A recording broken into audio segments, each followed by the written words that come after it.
Bueno, ahí estoy grabando. Bueno, tenemos entonces que conversar sobre dos clases y las consignas. Un poco en continuidad con lo que charlamos la clase anterior y cerrar la unidad y las consignas.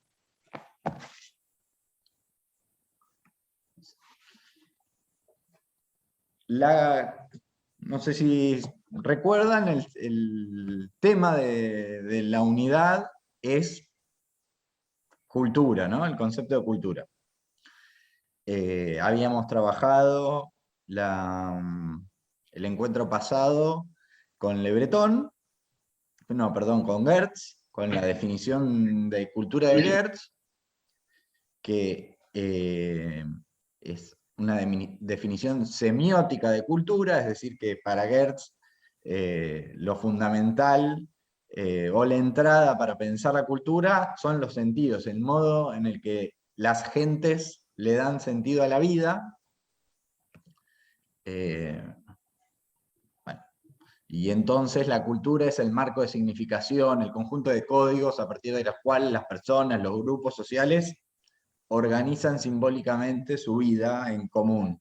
Es decir, es esa trama simbólica que permite la vida en común. Hasta ahí vamos, ¿no? Gertz. Eso es un poco lo que charlamos. Y un punto importante sobre el cual yo intenté, no sé, conversar un poco, intenté reforzar la idea, es que la cultura es constitutiva de todos los aspectos de la vida humana. ¿Se acuerdan un poco eso? La cultura, no hay ningún aspecto de la vida humana que esté por fuera de la cultura. No existe un fuera de la cultura. Tengo una pregunta, no sé si se me escucha ahora. Tengo problemas con el... Te escuchamos. Bien, tengo una pregunta respecto del trabajo práctico, ahora que hablas de la pregunta 1. Dice, ¿de qué maneras? Pero, porque esperemos, no entiendo, porque no repasemos un entiendo la poco, pregunta. Bien. pero repasemos los sentidos de la unidad y al final de la clase hablamos de las preguntas y vamos pregunta por pregunta. Bueno, entonces la dejo en el grupo de WhatsApp porque tengo internet fluctuante, por si no estoy. Dale. Dejala o donde quieras. En el grupo de Facebook también. Pero bueno, Gertz, la cultura es constitutiva. No hay ningún aspecto de la vida humana que esté fuera de la cultura, que no se constituya en los marcos culturales. Un poco charlamos sobre eso. La clase de Le Breton, que ustedes tienen el texto de Le Breton y la ficha de cátedra de las emociones, cuyo título es Las emociones, tiene por función insistir sobre esta idea. Está ahí solo para, como un ejercicio, bueno, pensemos esto, que la cultura es constitutiva, aproximémonos a esta idea de la cultura como marco de significación para pensar un fenómeno de la existencia humana que son las emociones. Ese es el sentido de la clase. Entonces, repasemos las ideas fundamentales, ¿no? de la perspectiva de Le Breton, teniendo en cuenta esto, Gertz, haciéndolo dialogar con Gertz en nuestra cabeza. Le Breton nos dice, o repone dos grandes modos de aproximarse a las emociones. El primero es el enfoque naturalista, que es el que Gertz rechaza, que plantea que la emoción es como una especie de sustancia propia del cuerpo. Es algo que emana del cuerpo, que está en nuestra carga biológica, y por lo tanto es algo común a toda la especie. Es decir, la emoción es orgánica. Orgánica quiere decir es biológica. Y la expresión de las emociones es un proceso fisiológico involuntario. Y, no sé, ¿vieron esa serie Lie to Me? Por ejemplo, ¿la ubican? ¿No? Excelente. La verdad es que yo no la vi mucho, pero no la tengo muy vista. Pero expresa claramente, sé de qué trata. ¿Querés contar, Andrés, de qué va? Es un chabón que se dedica a identificar las emociones según los gestos que hace la expresión corporal. Se da cuenta que está mintiendo porque, no sé, te abrazaste, como están en posición de defensa, todo en caso detectivesco, ¿no? Referido a una serie policial. Pero está muy buena. A mí me dejó manija, estaba esperando una tercera temporada que nunca hubo. Bueno, pero eso, es una serie policial en la cual el policía es un gran lector de la corporalidad, ¿no? De la gestualidad corporal y se da cuenta eso. Si alguien miente, qué le pasa. Los Sí, de hecho testigos. es un recurso que se reutiliza, me parece, también o sea, algunas personas se dedican a analizar la gesticularidad, ¿se dice? Claro, sí, la gesticulación o la Sí. gesticularidad. Pero estas perspectivas suponen que todas las personas expresan del mismo modo una carga emotiva predefinida. Es decir, que las emociones humanas son unas, que podemos listar las emociones humanas. Es decir, que el universo emotivo humano es uniforme. Todos vivimos, todes, en todo tiempo y lugar, todeses, en todo tiempo y lugar, experimentamos la vida de acuerdo al mismo rango emotivo. Es decir, existe el odio, existe la ira, existe, qué sé yo, el amor, la ternura. Hay un conjunto de emociones predefinidas. Son universales las emociones en esta perspectiva, porque son parte de la carga genética. Y lo fundamental en esta perspectiva es que se expresan siempre del mismo modo. Hay como una especie de lenguaje universal de las emociones, que es un lenguaje corporal. Por eso, si alguien, no sé, se levanta la ceja mientras dice algo, bueno, está mintiendo. O, los jugadores de póker estudian mucho los gestos cuando va a ser presencial, ¿no? Total. Pero claro, y trabajan mucho en contener su propia gestualidad, en tener cara de póker, digamos, ¿no? O sea, que es claro, sí, cara inexpresiva, vendría a ser. La cara de póker es el intento de que la cara no delate lo que le pasa íntimamente al jugador. Por eso se ve muchos anteojos negros, mucha capucha. Claro, para no dar no dar indicios, no dar ninguna clase de indicios. Bueno, pero la cuestión es que todas estas aproximaciones suponen esto, suponen que las emociones son iguales para todos, en todo tiempo y lugar, y se expresan siempre de la misma manera. Ese es Algo de esto también aparece una perspectiva similar, una manera de entender la emotividad similar, aparece en esta disciplina medio emergente que es como la psicología animal, ¿vieron? Bueno, si el perro mueve la cola, está contento. Si se mete la cola entre las piernas, está asustado. No sé, si ladra agudo es que quiere comer. ¿Vieron? Hay como una especie de código que sería universal para leer la emotividad de los animales, en este caso de los animales domésticos. Claro, como el estudio de la gestualidad animal, digamos. Exacto. O análisis. Exacto. Pero Le Breton nos dice, estas aproximaciones lo que no permiten ver es que la emotividad humana es diversa, no es homogénea. O sea que sobran ejemplos y manifestaciones que dan cuenta de que la emotividad humana no es uniforme, sino que lo que podemos reconocer una especie de mosaico de la emotividad humana a lo largo del tiempo y del espacio. Es decir, que no todas las sociedades experimentan de la misma manera las cosas. Y por otro lado, que la emotividad es más compleja de lo que este tipo de aproximaciones tan lineales y tan llanas señalan. Entonces, Le Breton descarta el enfoque naturalista, o sea, fundamental para esto. Le Breton no está de acuerdo con el enfoque naturalista. Está ahí solo para cuestionarlo. Es un adversario el enfoque naturalista de Le Breton. O sea que no se queden con Lie to Me. Estamos en contra de Lie to Me en esta materia.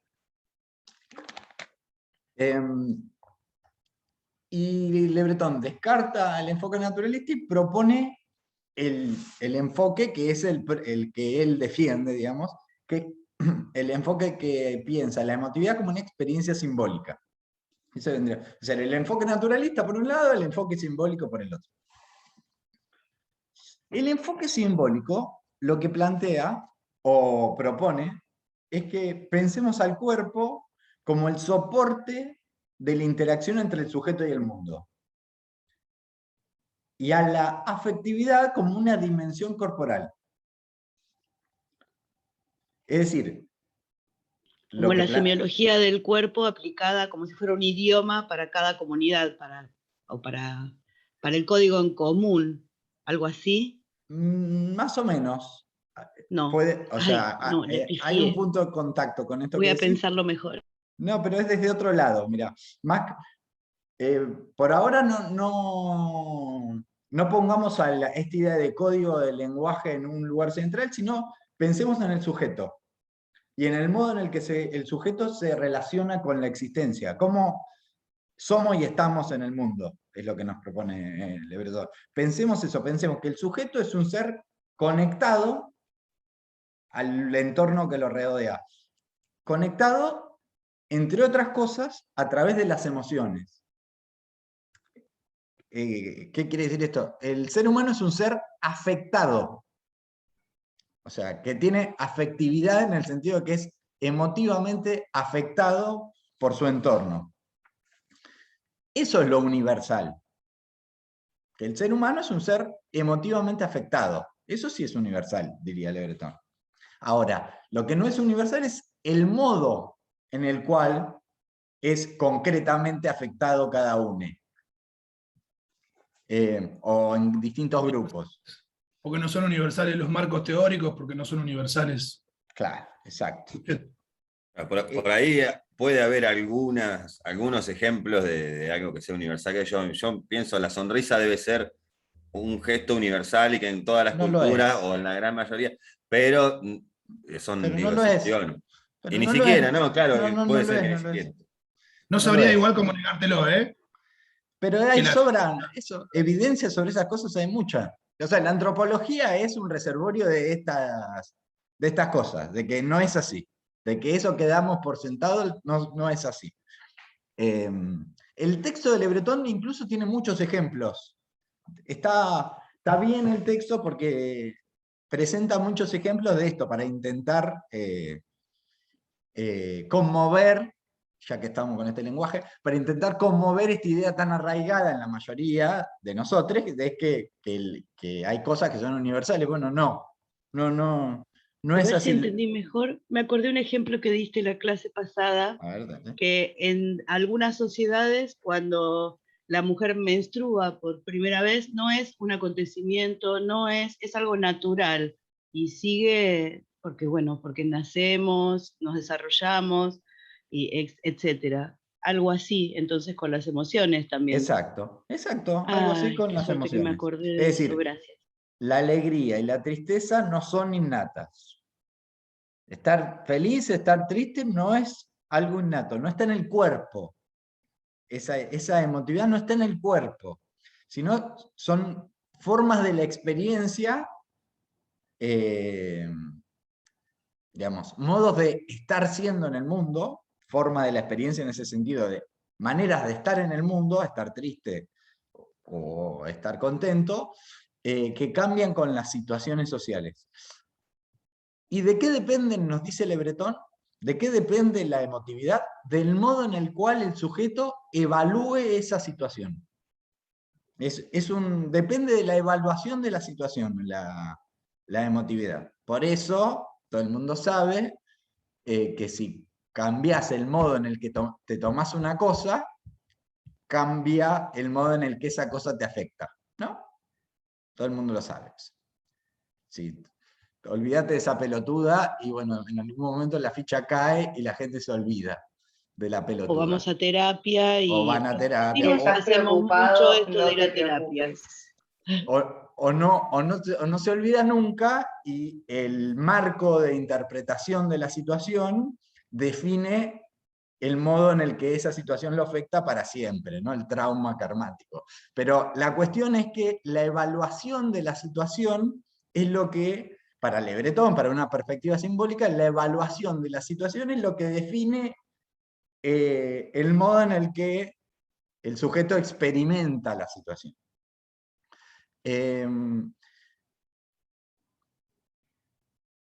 No quiero, hay un montón de cuestiones, como decíamos, en la clase pasada algo de esto charlamos también, pero la emotividad, como cualquier marco simbólico, tiene eficacia corporal. O sea, nuestra emotividad forja nuestro cuerpo también. No es que...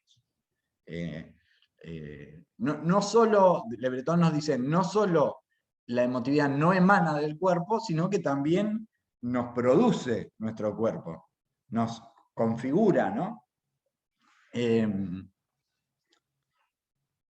Entonces, en concreto, ¿qué es la emotividad para Le Breton? Un tejido de significados y actitudes que median los modos en los que experimentamos una situación, y la experimentamos físicamente también.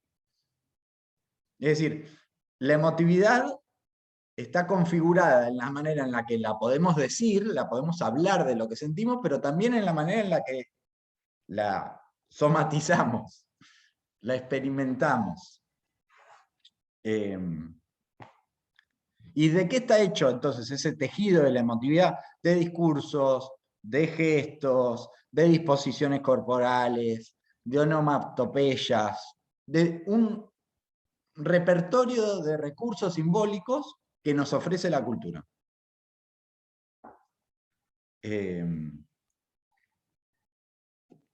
Y bueno, si es un repertorio de recursos simbólicos que nos ofrece la cultura, la clave es aprendido. La emotividad la aprendemos. Depende de nuestro entorno. Aprendemos que se puede estar triste, que se puede estar contento, que o sea, aprendemos el abanico de opciones emotivas que nos ofrece nuestra cultura. Y otra idea, ahora sobre esta cuestión de la emotividad como aprendida, vuelvo un poquito. Otra idea importante que quiero dejar antes es que para Le Breton, para la perspectiva simbólica, la emotividad es multitonal, o sea, es compleja en el sentido que es múltiple, es ambivalente y es dinámica. Es decir, lo que sentimos son muchas cosas al mismo tiempo. No experimentamos una única cosa, experimentamos una configuración compleja.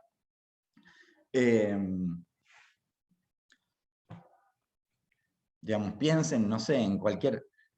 A eso que le llamamos amor, eso a lo que le llamamos amor está hecho de muchas cosas, ¿no? Está hecho de alegría, de placer, de euforia, pero también está hecho de miedo, de, no sé, de un montón. Es muy complicado. Hay un... Sí, también, sí, perdón, estoy tratando como de unir cosas. Hay un montón de gente, por ejemplo, que, no sé, que tiene el lema de, no, bueno, ni en pedo me enamoro, o cosas así. Entonces, como que para esas personas el amor tal vez ni siquiera es todo eso. Y lo que yo estoy tratando como de entender es si a fin de cuentas, más allá de todo lo que venimos charlando, como que Le Breton pone como una cuota clave de individualismo que... No. Ah, de una. O sea, como me refiero a la particularidad de cada uno. O sea, una cultura específica, que ahora empiezo a dudar de todas mis palabras, pero de un grupo de personas, al mismo tiempo también depende de lo que sienta cada ser con eso. Pero es lo que charlábamos la clase pasada sobre la cultura. Lo mismo, yo les intentaba hacer la analogía con la lengua. La lengua es una estructura simbólica de la que todos participamos, todos. Todos hablamos la misma lengua, pero no la hablamos todos igual. Es un código común que nos permite comunicarnos y que constituye nuestro proceso reflexivo. O sea, la lengua que hablamos nos hace a nosotros, sin duda. Somos quienes somos por la lengua que hablamos. Pero cada uno de nosotros habla su lengua también, de alguna manera, y participa de espacios de lenguaje diferentes. O sea, la relación entre el individuo y el código común es esa, es de continuidad y diferencia al mismo tiempo. O sea, todos participamos del mismo código, pero al mismo tiempo también tenemos modos particulares y idiosincráticos de apropiarnos del código. Con la emotividad pasa lo mismo. No hay una... Bueno, entonces no estaba tan lejos de la semiología, porque si es un tejido de significados, el cuerpo es el significante, o el gesto es el significante. ¿Cuál es no, el lenguaje, lo que significa, el significado y el significante. Semiología, ya me enrosqué. ¿Por qué me grabás la clase que después me veo y digo, no, pero... tantas boludeces? Pero no puede ser que tomemos el cuerpo como significante, que es lo que hace la perspectiva naturalista, pero desde la perspectiva simbólica también se podría hacer este mismo ejercicio de intentar leer en un tono de voz, en una gestualidad, un marco emotivo. Está perfecto, ¿eh? No es que eso esté mal, es una posibilidad. Lo que nos dice el enfoque simbólico es que esa lectura, ese lenguaje no es universal, cambia, que en cada grupo humano hay un lenguaje emotivo distinto. Sí, de hecho en cada familia hay un lenguaje emotivo que no siempre se aplica, o que no se aplica todo fuera de ese grupo humano. Exacto, que es total, que el lenguaje emotivo, la idea es esa, el lenguaje emotivo es dinámico, cambia, se transforma, se readapta. A mi vieja se le movían las orejas cuando se enojaba y ya sabíamos que nos iba a fajar, pero la gente no se daba cuenta. Claro. Bueno, pero la clave es, no se trata solo, cuando decimos que el lenguaje emotivo es dinámico, no estamos diciendo solamente que cambia la manera en la que las emociones se expresan. Lo que estamos diciendo es que las emociones son distintas también. Como en un lenguaje, cuando hablamos de lenguaje hablamos lo mismo. No todo, hay aspectos de las distintas lenguas que son intraducibles, que no se pueden decir porque no existen vocablos equivalentes para ciertas expresiones entre un lenguaje y otro. No se puede traducir una cosa porque es muy difícil, o en todo caso, la traducción es algo muy complejo y difícil de realizar, ¿no? Para las emotividades es lo mismo, porque la experiencia humana no es uniforme y universal. No es que hay una experiencia humana igual para todos, en todo tiempo y lugar, y que lo que cambia es la manera en la que esa experiencia humana se nombra. Sí. Lo que cambia es la experiencia, es otra manera de vivir, es otra manera de ser afectado por el mundo. Obvio que lo más fácil de pensar son los ejemplos extremos, como siempre, lo más fácil de pensar son los ejemplos extremos, son, no sé, los monjes budistas, en donde parece que no les pasa nada, ¿no? Están en otro mundo, que de alguna manera, de acuerdo a la perspectiva simbólica, están efectivamente en otro mundo simbólico. Entonces el mundo los afecta de otra manera. No es su vínculo con la experiencia, con eso, con el estar en el mundo es distinto, es básicamente eso.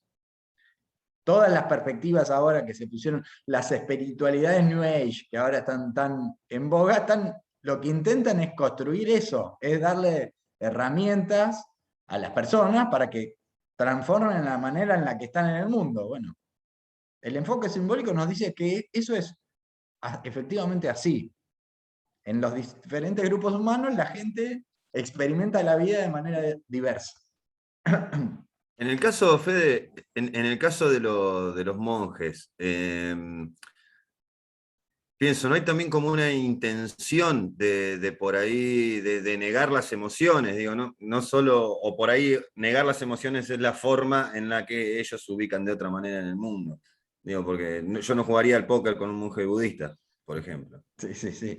No, totalmente. El ejemplo es extremo porque hay un esfuerzo muy reglamentado, una disciplina muy puesta en eso, en construir otro modo de vinculación, digamos, no es espontáneo lo que le pasa a los monjes, les demanda mucho esfuerzo, digamos, mucho trabajo lograr desafectarse, ¿no? Bueno, pero en el texto, en la ficha, habían un par de ejemplos, ¿no? Uno era el de el amae japonés, que creo que todo lo que tiene que ver con lo japonés tiene mucho de esto, ¿no? Porque cuando querés traducir una palabra, tenés que encontrarle la vuelta, es un párrafo, para poder comprender la idea de esa, casi siempre son emociones o sensibilidades en relación con, no sé, ver caer la hoja de la flor de, digamos, ¿no? Que tiene una palabra específica y que nosotros no lo registramos, digamos, ¿no? Es ver caer una flor. Y después la experiencia de la adolescencia, ¿no? La rebeldía adolescente que en Occidente se vive y en otras partes del mundo ni siquiera es sentida, o sea, no existe como tal, digamos, ¿no? Creo que ahí es como, no es negar un afecto, sino que directamente no existe como repertorio, digamos. Total, total. Y en el texto también, en la ficha, hay varios sobre el amor, por ejemplo, que es entretenido pensarlo, digamos. Porque el amor, eso a lo que le llamamos amor, es una emoción relativamente moderna. E incluso, bueno, ahora es bastante evidente, algo relativamente moderno y en transformación. Eso a lo que le llamamos amor no existió siempre. No todo el mundo experimentó siempre el vínculo afectivo, así como entre parejas, de pareja, eh, así como nosotros lo entendemos. De hecho, vieron que en la antigua Grecia el amor es una palabra que existe hace mucho, no es una palabra nueva la palabra amor, pero en la antigua Grecia le decían amor a algo que pasaba entre varones. Era un vínculo homoerótico el amor. A nadie se le hubiese ocurrido en la antigua Grecia que un hombre y una mujer, o una mujer y una mujer, sintieran amor. Porque era un tipo de vínculo, una fraternalidad, también sexual, mediada sexualmente, que sucedía entre varones, por ejemplo, en el ejército. Eran tipos que, no sé, era un lazo que se construía entre dos tipos que iban a la guerra juntos y que además mantenían relaciones sexuales, ¿no? O entre discípulo y maestro, un vínculo de tutelaje intelectual. Pero era un tipo bueno, que evidentemente es algo distinto a lo que nosotros le llamamos amor, eso es lo que quiero decir. Le decían amor a algo que no tiene nada que ver con lo que nosotros decimos que es el amor. Y también es muy famoso, quizás lo han charlado en alguna otra materia, pero eso a lo que nosotros le llamamos amor es algo que emerge en la modernidad. Amor?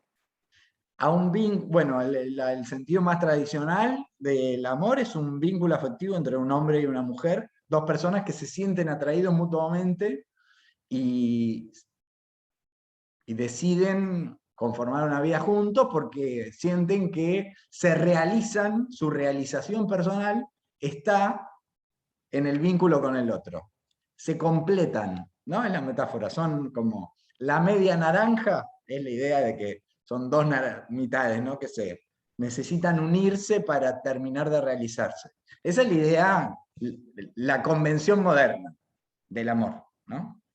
Que yo les decía, esa convención moderna es moderna, es decir, que emerge con la modernidad. Y el punto de inflexión, los que hacen la historia de las emociones, lo ubican en Romeo y Julieta, es como un hito para pensar eso. Romeo y Julieta es una historia que marca la contradicción entre dos formas de amor, dos formas más que de amor, de vínculo de pareja. la forma medieval del matrimonio arreglado versus una nueva forma que se estaba constituyendo en ese mismo periodo, que es la idea del matrimonio por amor. Es decir, que las personas se unen porque se sienten atraídas el uno al otro, y es una atracción irresistible, imposible, es una atracción que no puede tener obstáculo, o que vence cualquier obstáculo, o en todo caso, que es tan fuerte que puede llevar al suicidio de quienes lo sienten si no puede realizarse. Es decir, que el deseo o el amor es un deseo que incluso vence el deseo de vivir. ¿No? Eso es modernísimo. Modernísimo en el sentido de, ya tiene unos cuantos siglos, ¿no? Pero es algo que surgió en algún momento de la historia humana. No solo en otros pueblos no sentían el amor así. En Occidente nadie pensaba esto. Hasta que eso se constituye. Y de hecho, en la actualidad asistimos a un intento de problematizar ese modelo, de un intento, una exploración, hay una especie de exploración de otras cosas, un intento, ¿no? No estoy diciendo que haya otros modos de amor ya consolidados y tan institucionalizados como este otro, porque evidentemente no hay nada ni parecido, ¿no? Pero sí hay como unas búsquedas, hay unas exploraciones, hay...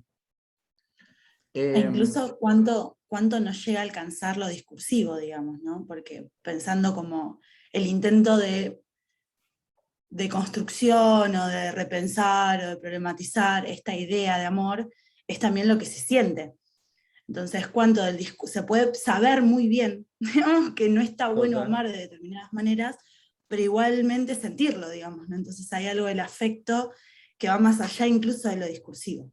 Total, está buenísimo. Claro, yo pensaba con esto, digo, si puede ser que en otras épocas, en otras eras de la humanidad haya existido esta sensación de atracción entre un hombre y una mujer, o entre dos mujeres, pero no le decían amor a eso, no que no haya existido la situación, sino que sí existió, pero no se llamaba, y no se mirá, nombraba. lo más desafiante es pensar que no existía.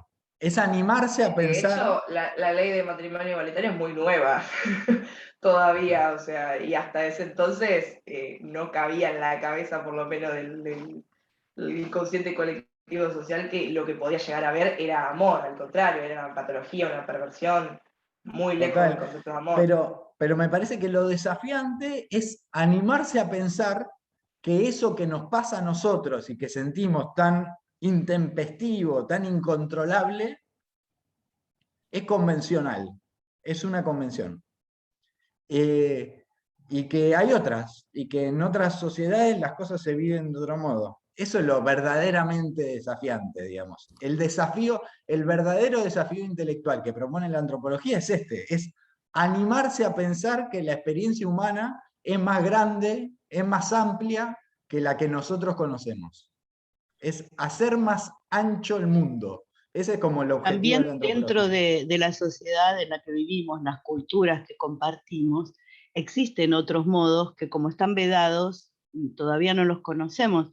Y no estoy hablando solamente de hombre-hombre, mujer-mujer, trans, ¿no? Estoy hablando de personas que eligen diferente que esas opciones, que hay muchas opciones más.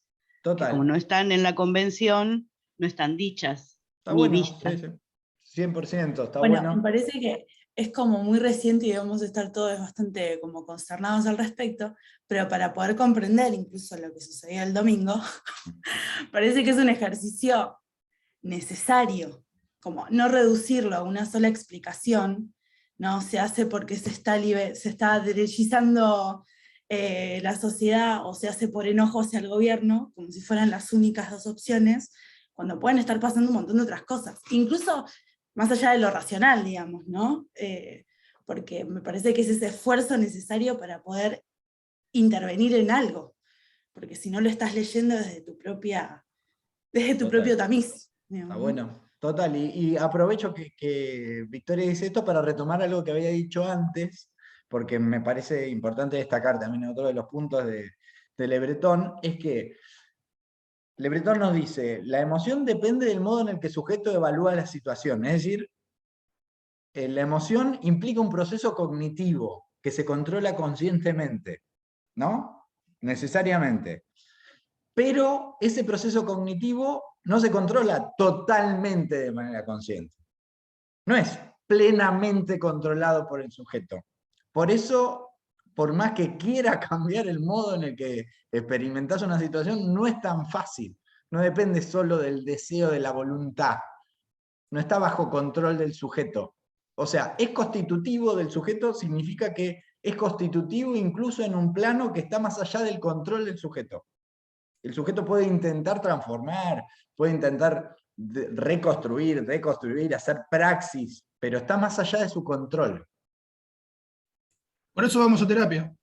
Por eso vamos a terapia, sí, claro. Pero además porque los recursos, cualquier proceso de deconstrucción respecto de la emotividad y cualquier otro, ¿no? Los recursos simbólicos a partir de los cuales intentamos transformarnos a nosotros mismos son los que ya tenemos. O sea, partimos de nosotros para transformarnos a nosotros mismos. Por eso es tan fuerte también cuando las personas hacen inmersiones, ¿viste?, densas en alguna cosa, o se van a un retiro, se mudan a otro país, bueno, les cambia el entorno, aparecen otros recursos, eso es lo que quiero decir. Se ponen a disposición del sujeto otros recursos, otras experiencias que permiten, que a partir de las cuales es más fácil conmover, movilizar algo de esas estructuras. Pero lo que quiero decir es esto, es consciente, pero no plenamente. Eso es una idea fuerte de Le Breton.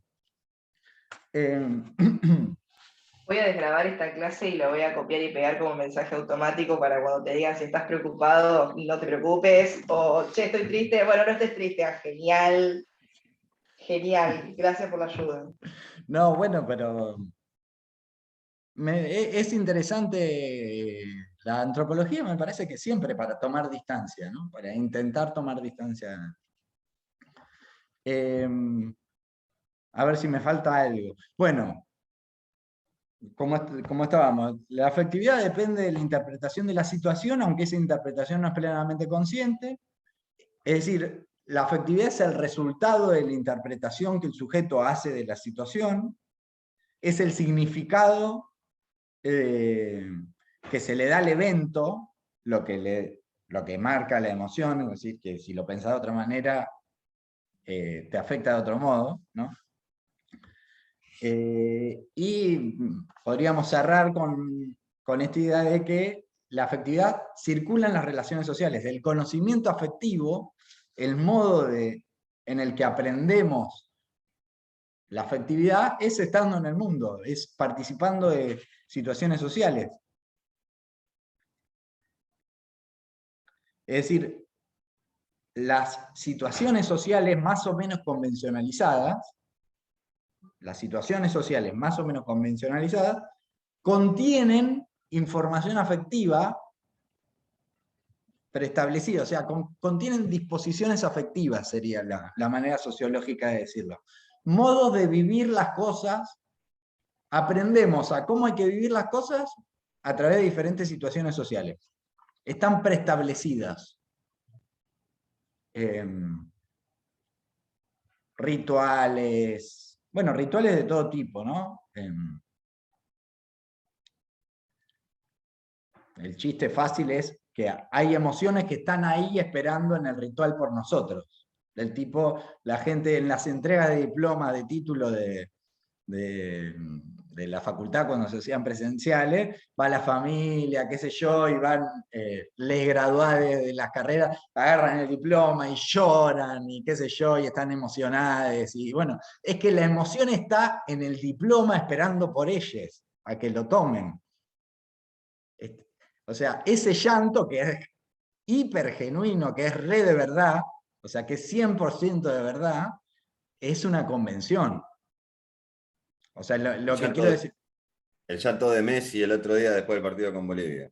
Bueno, pero por ejemplo, está es una emoción que está dispuesta socialmente ahí, y uno va y la ocupa, se sienta en la silla de qué sé yo, de la angustia por la separación amorosa. Está ahí la silla puesta.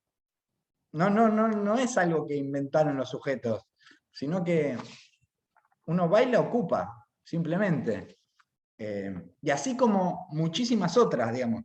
En todas las sociedades hay configuraciones afectivas que están predefinidas.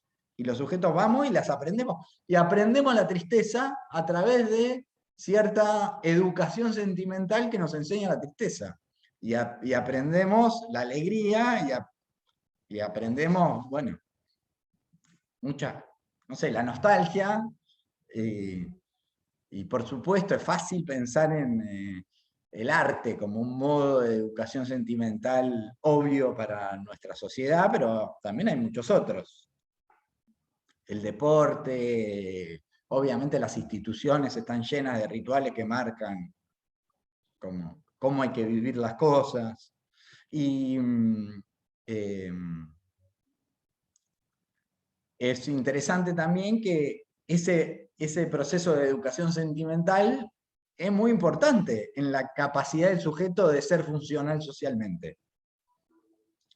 Porque si no aprendes cómo te tenés que tomar las cosas, no podés ser parte de un montón de situaciones. O sea, bueno, la culpa, ¿no? También como sentimiento fundamental de lo que está bien y lo que está mal, supuestamente. Total. Total, la culpa es un gran ejemplo. La culpa es un ejemplo espectacular para pensar esto, cómo hay alguien que rompe una regla social, que está dispuesto a romper una regla social, incluso alguien, imaginemos un caso de alguien que rompe una regla y sabe que no va a ser descubierto, sabe que nadie lo va a descubrir, pero no puede vivir con ello. Eso es fantástico, porque tiene tan introyectada la regla y tiene tan introyectado el modo en el que hay que experimentar esa ruptura que no puede vivir con ello. Eso es fantástico de esto de que estamos diciendo, que el marco afectivo hace a la experiencia, hace al modo en el que vivimos las cosas. El libre albedrío no existe. Y existe en marcos sociales. No porque está enmarcado, ya claro. Está, no es libre albedrío. Claro, completamente bueno, pero el libre. Quizás está, pero lo que también hay son normas, entonces hay que encontrar equilibrios. Para mí tenés elecciones, pero no libre albedrío. Algunas opciones, que es distinto al libre albedrío. Entonces, ¿qué no sería podés salir y no, te daría ejemplos que me competen y no quiero pasarlo todo por mí. Bueno. Siempre viví al borde de todo. Para retomar esto, la idea, digamos, o el modo de decirlo es, hay reglas de la emotividad para diferentes situaciones sociales. Eso es lo que estamos hablando. Hay reglas, y entonces hay, en nuestra sociedad, por ejemplo, como veníamos diciendo, hay un lenguaje del dolor. Hay una manera de estar triste, de estar mal, de vivir las cosas, de tomártelas y qué sé yo. Hay una manera de sentirse y de comportarse en diferentes situaciones sociales. Es decir, ¿quién siente qué? ¿Quién siente qué cosa? En cada circunstancia está convencionalizado. Y por eso hay una convención sobre qué tienen que... Imagínense en los viejos funerales, en donde las mujeres, las señoras de negro de la familia que lloran ahí, los pibes hacen otra cosa, los adultos... Hay lugares donde se contrata gente para que llore. Bueno, claro. Total. Pero lo que quiero decir es, hay maneras que están preestablecidas de vivir las cosas. Sí, mismo creo que la muerte es como un ejemplo re clave en función de los rituales, de cómo se lo lleva en el mundo. O sea, en Occidente tenemos una concepción de la muerte súper confusa, como que nadie sabe bien qué es la muerte, como todo confusión, dolor, tristeza, luto negro. En Oriente, la mayoría de las culturas, por ejemplo, cuando alguien se muere, es un poco el ascenso a la luz. Se visten de blanco, por ejemplo, ¿no? Como que creo que es re clave también eso, ahora que estoy pensando en función de la resignificación. Sí, sí, total. Bueno, hay sociedades que tenían momias de sus antepasados en la casa. Bueno, acá, a sociedades, digo, en las culturas andinas, tenían, todavía Bueno, creo acá que se en guardan algunos las lugares se hace. cenizas. Algunas personas van con las cenizas a comer mucho tiempo. Las llevan a donde vayan. La que era la mujer de Marrone andaba con las cenizas por todos lados. No sé. Pero bueno, en síntesis, porque no la quiero hacer muy largo, pero la idea es, el texto, el sentido del texto es problematizar esto, la emotividad, que es un aspecto inescindible de la experiencia, fundamental de la experiencia humana, es cultural, es un código, forma parte del código cultural. Es decir, que cada grupo humano construye su código afectivo. Y el código afectivo implica todas estas cosas de las que estamos hablando. No es solo cómo algo se expresa, cómo una emoción se expresa, como que de hecho la expresividad de las emociones varía socialmente, pero no es solo eso, es lo que se siente. Es decir, que la ira, la angustia, el amor, no son naturales. Y que en distintas sociedades se viven otras cosas y se viven distintas. Decíamos, el amor, el amae, está en la ficha el ejemplo del amae, o piensen, creo que en la ficha también tenemos ahí algún ejemplo de poco ortodoxa, Unorthodox, la serie de Netflix, en donde hay otro modelo de amor, bueno, y otro conflicto entre modelos de amor, distinto al de Romeo y Julieta, digamos. Es decir, que eso que le pasa a la gente es distinto, no solo que lo expresa diferente, sino que es distinto. Eso que nos pasa, a otros no les pasa, esa es la idea básica. Bien, ¿estamos con esto? ¿Podemos cerrar Le Breton? El otro texto de la unidad. Perdón, ¿puedo decir algo cortito? Ahora que Sí, dijiste claro. eso me hiciste acordar.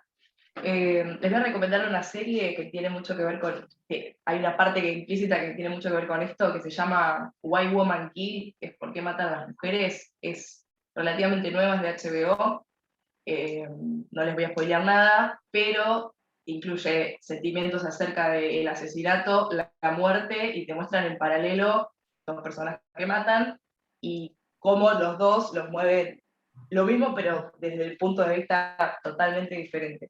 Está buenísimo. Why Woman's Kill. Why Woman, inglés malísimo, ¿eh? Why Woman Kill. Tiene 2 temporadas. Buenísimo. Esto tiene que ver con la 2. Genial, genial. Y no están vinculadas. Buenísimo.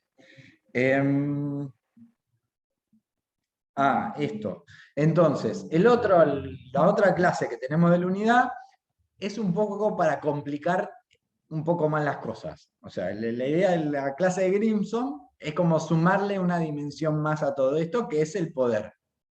Porque hasta ahora con Gertz y con Le Breton todo muy lindo, pero de poder no hablamos nada. Grimson intenta problematizar, complicar un poco las cosas. Y entonces introduce la idea del poder y discute una manera muy usual de pensar la cultura, que es asociar la idea de cultura con territorio.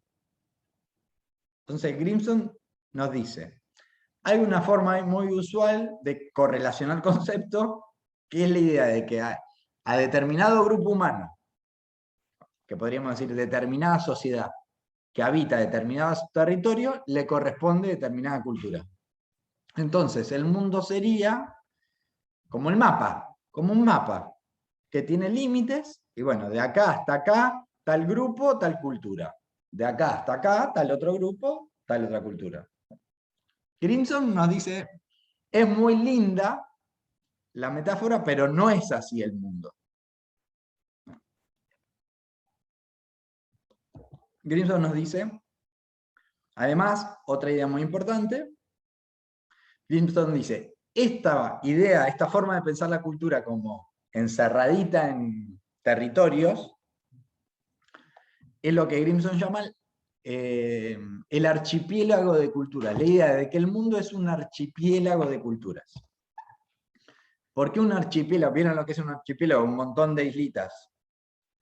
Porque esta idea de una cultura, un territorio, supone, dice Grimson, eso, islas culturales. Cada cultura es una isla que funciona cerradita sobre sí misma y separada de la otra. Entonces, bueno, acá tenemos el amor tradicional que conocemos. Acá está el amor griego, antiguo, no sé qué. Acá la gente no siente amor y siente otra cosa, como tratando de delimitar, hacer unidades en donde cada cosa se ordene como si fuéramos, ¿no? Eso, como en un mapa. La idea del mapa es fácil de interpretar. Bueno, Grimson está en la unidad para discutir esta idea sumando la perspectiva del poder. Grimson dice, esta idea de que las culturas funcionan separadas unas de la otra y tienen lógica interna, nunca fue eficaz, nunca funcionó. Pero en los últimos años, por diferentes procesos sociales, en las últimas décadas, por diferentes procesos sociales, se volvió insostenible. Entonces ya nadie la cree. O sea, la convención académica es que eso no existe. ¿Por qué la convención? ¿Qué fue lo que ocurrió en el mundo para que esa convención académica de la cultura como isla se caiga? Ocurrieron 3 cosas, dice Grimson. Punto 1. Crisis de las migraciones en el mundo. De repente, crisis de las migraciones en el mundo significa mucha gente del tercer mundo llegando a los países del primero, eso significa. Porque migraciones globales hubo siempre, nunca no hubo migraciones. Pero si un europeo dice crisis migratoria, quiere decir que se le está llenando el patio de gente. De negros se le está llegando. De negros, digo, de negros que en los estándares europeos somos todos nosotros, no hablamos solo de gente de África, ¿no? Se les está llenando de negros. Bueno, crisis migratoria. ¿Y qué pasa con la crisis? La crisis migratoria le permite a las sociedades del primer mundo, por ejemplo, reconocer de que, bueno, hay una diversidad de modos de vivir la vida conviviendo en un mismo territorio, ¿no? Y eso que la idea del conventillo en Buenos Aires, por ejemplo, esta idea el conventillo como una especie de Babel, como metáfora, es la que se empieza a poner más sobre relieve, empieza a ser algo que lleva a problematizar más. Bueno, ¿y qué hacemos con el concepto de cultura si la realidad de todos los días de la calle es más bien una cosa medio babélica? Segundo, ese es el primer punto. Segundo punto, los procesos de descolonización de Asia y África, o sea, la descolonización del siglo XX. Y estos procesos de descolonización fueron muy importantes porque algunos intelectuales nacionalistas de estos países emprendieron como algunas reflexiones que impactaron a nivel global. Del tipo, cómo construir la cultura india o la nación india luego del colonialismo inglés. ¿Qué es lo indio luego del colonialismo? ¿Dónde está lo indio luego del colonialismo inglés? Nosotros podríamos pensar lo mismo, cualquier proceso de descolonización podría ser la misma reflexión. ¿Qué es lo originario luego de la experiencia colonial? Se podría hacer en cualquier momento, pero la verdad es que en el campo intelectual esto se vuelve un tema con algunos trabajos de estos procesos de descolonización. La India es un lugar como paradigmático de esta discusión,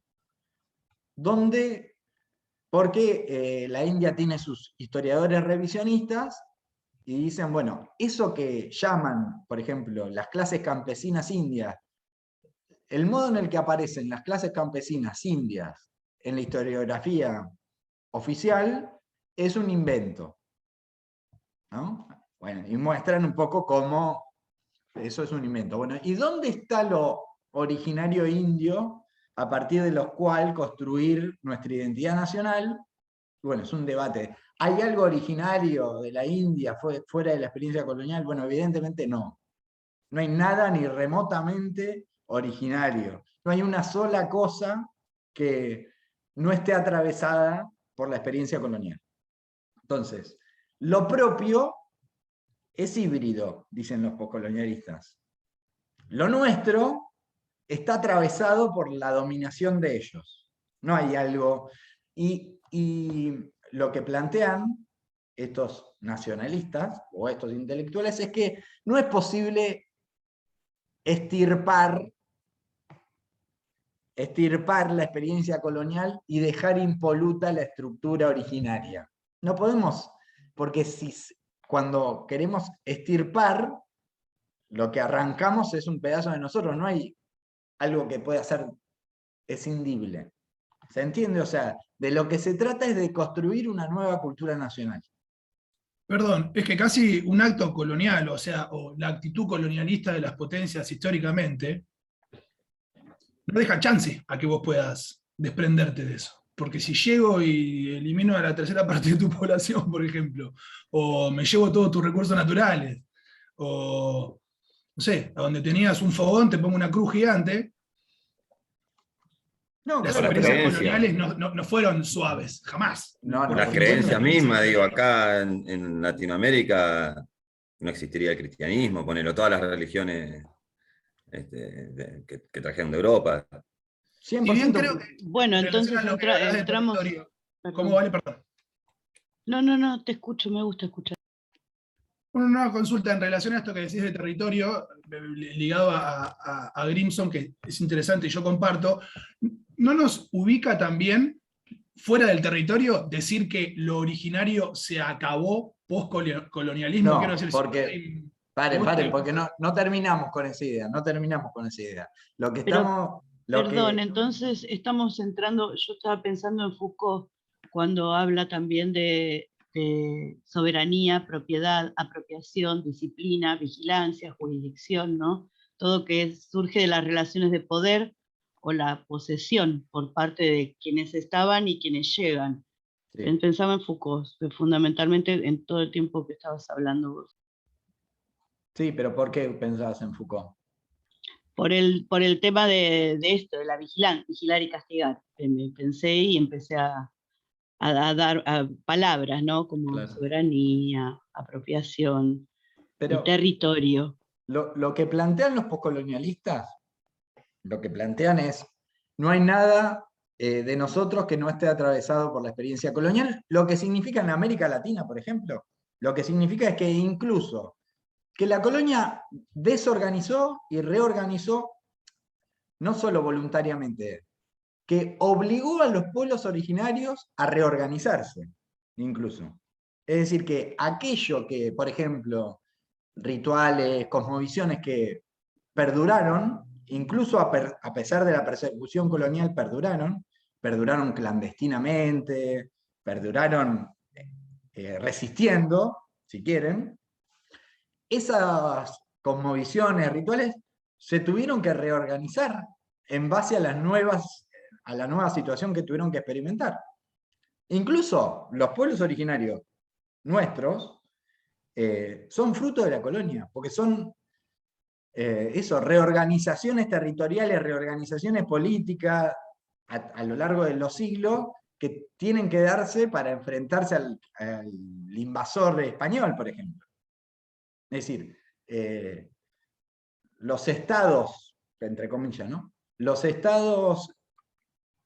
estados indígenas del momento de la independencia no son los mismos que del momento de la llegada de los españoles. Porque la historia transcurre, digamos, no queda otra que... Y lo que dicen los postcolonialistas no es aceptemos sin más que lo inglés es parte de nuestra cultura. No dicen eso. No están planteando eso. Lo que están planteando es no es posible volver a una especie de pasado mítico originario. De lo que se trata es de el proceso de descolonización cultural implica la construcción de una nueva cultura india. O sea, la descolonización no es una vuelta al pasado, sino que es una lectura del pasado, porque son historiadores lo que hacen ellos, esto, ¿eh? Es una vuelta al pasado, pero para construir algo nuevo. Es aceptar la hibridez como un elemento constitutivo de la cultura, pero no... Sí. No, perdóname, termina. No, eso, no solo... esto es algo que plantea el poscolonialismo indio, lo plantea Frantz Fanon también, no sé si lo conocen, el intelectual de Martinica, uno de los fundadores del pensamiento descolonial, muy importante en todo el proceso de independencia de las colonias francesas, Frantz Fanon, un tipo que problematizaba mucho, bueno, ¿qué significa ser negro? La negritud en las colonias, porque son categorías raciales que que no existían antes de la colonia.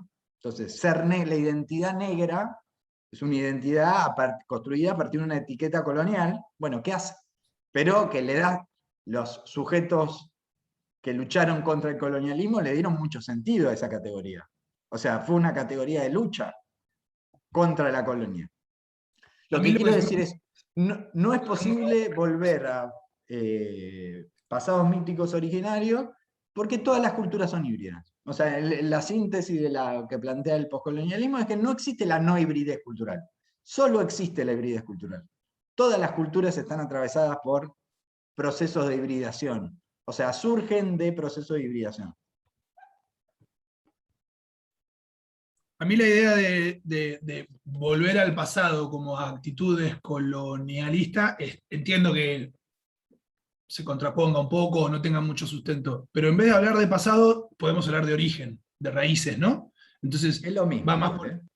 Es lo mismo, es lo mismo. La metáfora de las raíces, del origen, es lo mismo. Porque suponen que hay un origen. De la metáfora te puedo hablar también de una práctica, no solamente de metáforas. Se pueden hablar de prácticas originarias. Pero es lo mismo. Es lo mismo en el sentido de que suponer que una práctica...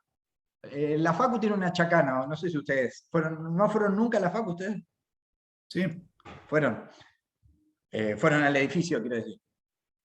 Bueno, hay una chacana, una cruz andina, en donde se hace la ceremonia de la Pachamama todos los años, en la cruz andina. Y la Facu tiene esa chacana ahí con una pretensión como un intento de incorporar al campus universitario, incorporar a la institución otra cosa, otra manera de entender la vida, otra cosmovisión, es un ejercicio, es un intento de tener un ejercicio, una práctica descolonizadora, ¿no? A abrirse a otras cosmovisiones además del marco académico occidental. Y bueno, y esa práctica se hace con un lenguaje que habla de esto, de lo ancestral, las prácticas milenarias. Lo ancestral no está en diagonal 73 y 119. Eso es a lo que me refería, 113. Lo ancestral no está en diagonal 113 y 68. A eso me refería, con que me da la sensación, como criticamos siempre el eurocentrismo, ¿no? Digo, la academia que nosotros leemos, los fascículos y fascículos que tenemos en las bibliotecas por lo general son escritos allá. Y hablamos de nuestros originarios desde 750 también. Me da un poco esa sensación. Por eso no reconocemos algunas prácticas. Y tampoco es que te tenés que ir a meter a la comunidad wichi de lleno porque es complejo, porque no es sencillo y porque quizás a ellos no les gusta tampoco. No, pero de lo que se trata justamente de pensar qué es lo wichi. ¿Qué es lo wichi hoy? ¿Qué es lo wichi? ¿Lo wichi es un taparrabo en la selva? ¿O el tipo que te trae la comida con una motito morochón que por ahí vive en la periferia de La Plata, no es wichi? ¿Qué lo hace y qué lo deja de hacer wichi, digamos? De lo que se trata es de eso. Porque me perdí un poco Bien. En el debate. Pero esta idea, o sea, se entiende que post-colonialismo, post-invasiones o sí hay una hibridación inevitable, digamos, ¿no? Como pasa en la Argentina, que es lo argentino, digamos, no podemos preguntar, obviamente. Ahora, también la cuestión, si no entiendo mal, sería hasta repensar si hay lo originario, en términos de que en algún momento también hubieron hibridaciones en ese pasado originario, Claro. que también hicieron que algo empezara a ser propio por lo singular, pero que también viene de una hibridación. Claro, Y hablamos de lo cultura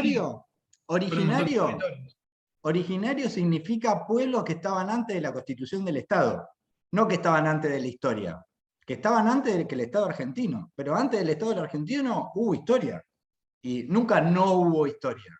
Siempre hay historia, y historia significa que hay transformación, que hay hibridación, que hay mezcla, que hay movimiento, que por eso la idea de lo originario, de las raíces, supone algo fuera de la historia.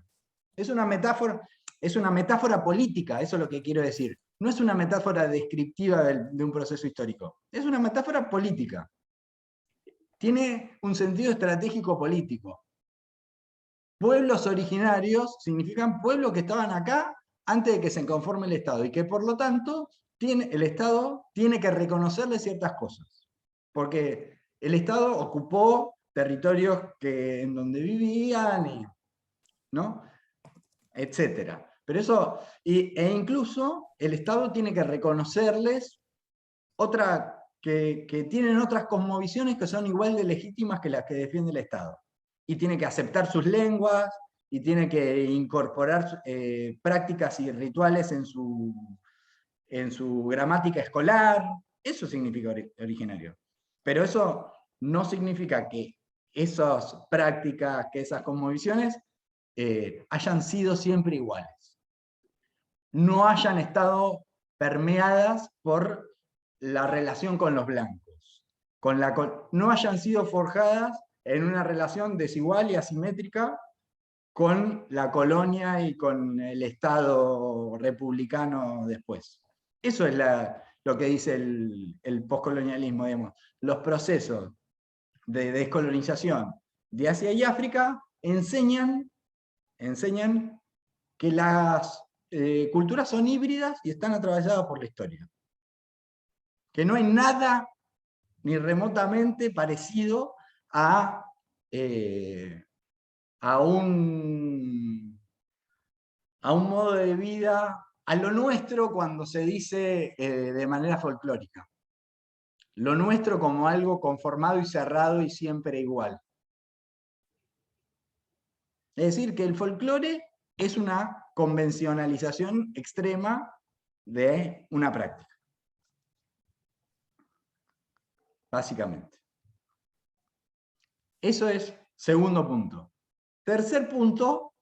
Fede, le voy a compartir ahí en el chat un poema que lo usa Hemingway para abrir Por quién doblan las campanas, cuando hablaste de los archipiélagos y de las islas, se me vino al toque a la cabeza. Lo dejo ahí para que lo lean después si quieren. Es cortito. Pero, bueno. Pensé que ibas a compartir un poema, no sé, de Iorio o Larralde, que son no, estos es de un inglés del siglo XVII, viste, no sé. Estos nacionalismos como folclorizantes, ¿no? De que como hay algo que es propio, que es inconmovible. Tengo uno de Milei también, si quieren. Sí. No, pero no importa. Con mucha vergüenza voy a meter un bocado que nada que ver, pero mi primer tatuaje hace muchísimos años, lamentablemente, es una frase de Almafuerte, así que me da muchísima vergüenza esta conversación, quiero apagar la cámara. No, pero Ricardo está más allá del bien y el mal. Ha hecho cada canción. Sí, a mí también, pero bueno. No tiene nada que ver. No le pedimos a los artistas que nos gustan que hagan teoría social. O sea, a mí me encantan las canciones, todo. Solo digo que como marco para interpretar la cultura, por ahí no va. Eso es lo que estoy diciendo. Es un marco que es político, no es descriptivo de la realidad. Es una manera de entender, o es un modo de defender algunas cosas estratégicamente, es decir, políticamente. Hay que pensarlo como posicionamientos políticos, no como descripciones. Lo mismo con las posturas de la ancestralidad de los pueblos originarios. Son políticos, son herramientas de lucha, no son descripciones de cómo fueron las cosas.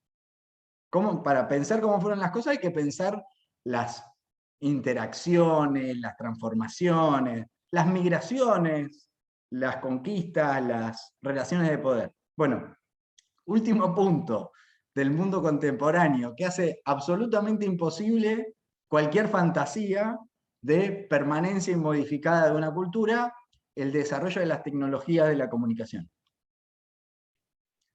Porque el desarrollo de las tecnologías de comunicación pone a circular por el mundo bienes culturales y discursos. Y si tenemos un mundo en donde la gente se mueve y los bienes culturales se mueven, lo que tenemos son, qué sé yo,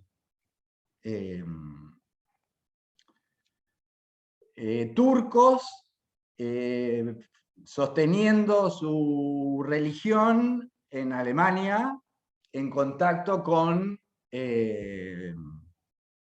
no sé, imanes, ¿no? Que se quedaron en Turquía, o que participan de modos de la religión que no son ya ni siquiera propios de Turquía ni de Alemania, sino que son globales. O tenemos, qué sé yo, festividades festividades bolivianas yo vivo en Tolosa, en La Plata, acá a un par de kilómetros los tengo, pero en Tolosa tenemos festividades bolivianas acá, en donde algo, qué sé yo, modos de baile que son relativamente nuevos, porque de vuelta, las festividades tradicionales también tienen su historia, y los modos de baile de las festividades tradicionales también van cambiando, ¿no? O sea, se puede hacer la historia. Y bueno, que cambian en relación entre lo que ocurre en La Paz y lo que ocurre en Tolosa. Hay un vínculo. Y experiencias políticas, como la del feminismo, que es una experiencia política clarísimamente global. Y experiencias políticas de reacción al feminismo, como la derechización de ciertos campos políticos, que también son globales. Modos de respuesta a ciertas transformaciones sociales que son globales. Y eso significa que el feminismo argentino es igual al norteamericano, por ejemplo. No, de ninguna manera. O que el feminismo del Río de la Plata o de las grandes ciudades argentinas es igual al feminismo de los pueblos del norte, de las pequeñas comunidades en el norte del país. No, de ninguna manera significa que todo es igual. De ninguna manera significa que hay una cultura global, pero sí significa que hay una circulación de bienes culturales que pone en contacto y pone en relación a las prácticas en distintos lugares y hace que esas prácticas se transformen en diálogo con otras. Recuerdo tener algo de esto como en debate cuando por ahí algunas corrientes feministas luchan un poco contra las maneras de vida en, no sé, en Arabia, por ejemplo, ¿no? Como es súper imposible, en mi opinión, por supuesto, como eso, y también es un síndrome un poco del Salvador, de bueno, estamos mucho más adelantados en materias de esto, entonces hay que decir cómo tiene que ser lo otro. Y mismo también eso, inclusive no desde las imposiciones machistas, o que ya ni siquiera sé qué es machista y qué no en otro país, pero como ponerlo en tela de juicio me parece súper importante también, con eso en particular, que es un poco más de lo que... Total, el imperialismo de la lucha emancipadora, ¿no? Como que la pretensión de decirle a otros pueblos cómo tienen que vivir, mirando sí, de qué se tienen que quejar, de qué no se tienen que quejar. Mirando un par de videos en YouTube, ¿no? A partir de ver un par de videos en YouTube. Sobre eso es un trabajo práctico que estamos haciendo en historia, el imperialismo ayer y hoy, básicamente. Algo en los ejemplos que nos piden son una actitud imperialista aquí dentro y una actitud imperialista que reconozcamos en el mundo, y es esto que están diciendo. Está buenísimo. Ya que estamos con esto, ¿a alguien se le ocurre realmente realmente, o sea, con la mano en el corazón, que luego, qué sé yo, del proceso de Evo Morales en Bolivia, los pueblos originarios argentinos no transformaron su modo de hacer política? Y ni hablar cuando en 1989 la OIT sacó una resolución que es la que da el puntapié a la transformación, al reconocimiento de la preexistencia de los pueblos originarios en las constituciones. La Constitución del 94 argentina reconoce a los pueblos originarios porque acepta una resolución de la OIT de 1989. Y esa resolución de 1989 se trama en una articulación de pueblos originarios, se imaginan, canadiense, norteamericano, yanqui, por supuesto, súper importante, latinoamericano, o sea, muy importante salvadoreño, boliviano, ecuatoriano, muy importante en esa lucha global de pueblos originarios que, por supuesto, como cualquier experiencia política de lucha, transforma los modos de hacer política después domésticamente, ¿no? Pero lo que quiero decir es, tenemos gente moviéndose, discursos moviéndose y encontrándose con la gente de manera extraña, ¿no? Llamativa. Y después tenemos el reconocimiento de que no hay nada que esté fuera de la historia y que no se hibride en el transcurso de la historia. Eso es lo que nos lleva, dice Grimson, es a descartar de plano cualquier pretensión de pensar que hay una cultura en el Río de la Plata, por ejemplo. Que en el Río de la Plata hay una cultura rioplatense, como si acá nomás no tuviera una manera de experimentar la vida, acá nomás de mi casa, ¿no? Quiero decir, estoy señalando como si ustedes entendieran lo que estoy diciendo, pero acá no tuviera acá nomás otros modos de experimentar la vida muy visibles, es muy evidente que muy cerca de donde estoy yo hay unas maneras de experimentar la vida que no tienen nada que ver con eso que algunos llaman la cultura del Río de la Plata. ¿Eso no sería parte de la cultura del Río de la Plata? Si es algo de lo que está en contacto conmigo permanentemente, formamos parte, digamos, de una trama de sociabilidad, una trama barrial, ¿cómo eso no es parte de la cultura del Río de la Plata? Y después, para el otro lado, imaginémonos, no sé dónde, pero seguramente si la busco la encuentro, debe haber, qué sé yo, una iglesia evangélica por acá, que participa de estas redes religiosas que conectan con iglesias brasileras, por poner un ejemplo así estereotipado, bien estereotipado.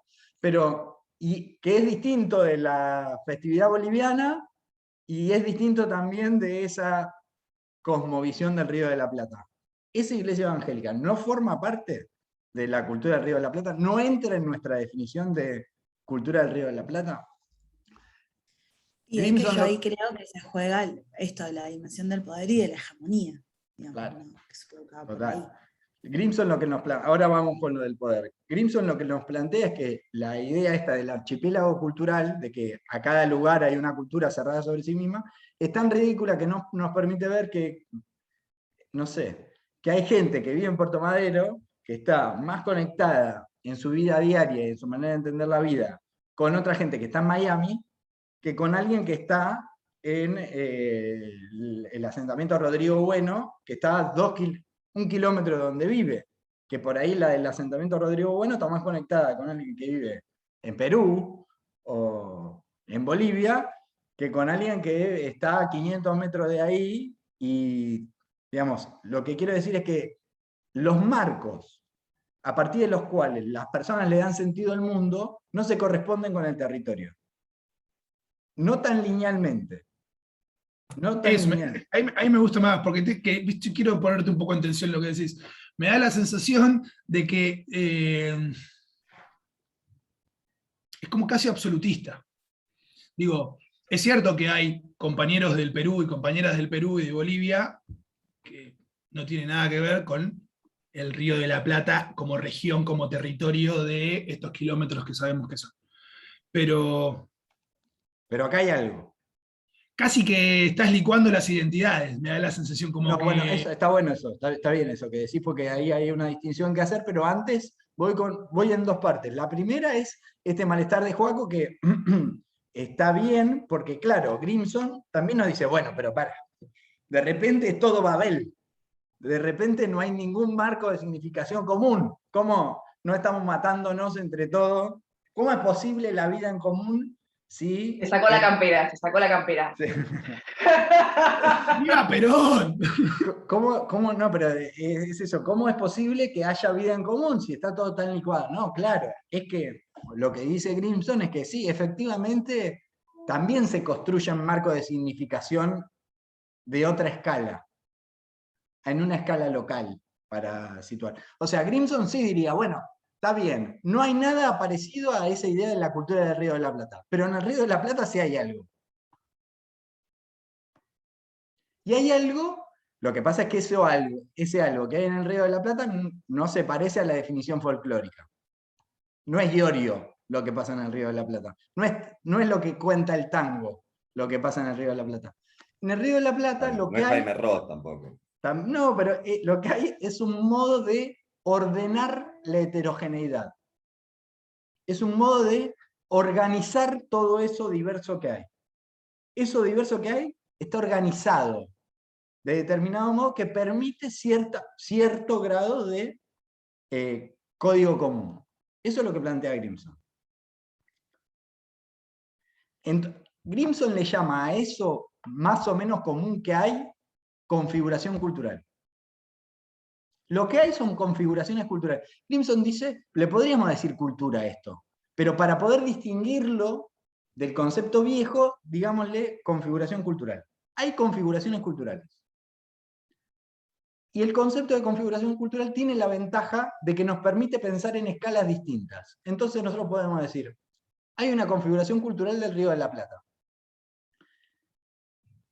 Pero las personas que viven en el Río de la Plata y participan de esa configuración cultural están conectadas con configuraciones culturales distintas. Y por ahí, qué sé yo, hay personas que participan de una configuración cultural del feminismo global, porque, no sé, son re activistas feministas del mundo y están re en la discusión con el feminismo global, el feminismo yanqui, el feminismo europeo.